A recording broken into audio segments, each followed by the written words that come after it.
সার ব্যবস্থা আজকে দেখলাম। তাহলে আমরা যে জমিতে সার দিই, বিশেষ করে বুড়ো মৌসুমিটা চলে কিন্তু আমাদের জমিতে কিন্তু মূল জমিতে কিন্তু নিশ্চয় 3টা সার কমন দিতে হয়।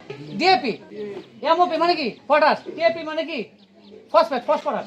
জি, তাহলে কোন সময় দেবো আমরা? শেষ চাষের সময়। ধান রোপণের জন্য আধুনিক পদ্ধতিতে জমি তৈরি। তোমরা বলতে যে পাওয়ার টিলার দিয়ে করলাম, আমরা ময়দা লেভেলিং করলাম। পরে কি এখানে দেখেন ইউরিয়া সার 3 কিস্তিতে প্রয়োগ করতে হয়। প্রথম কিস্তি কখন বলছে? চারা রোপণের 7 দিন থেকে 10 দিন বয়সে, 7 থেকে 10 দিন বয়সে। পরে দ্বিতীয় কিস্তি কখন বলছে? চারা রোপণের 20 দিন বয়সে, নাকি? এই যে দেখেন এটা কিন্তু আপনাদের কুশি পর্যায়ে আছে, যারা সর্বোচ্চ কুশির আগ পর্যন্ত।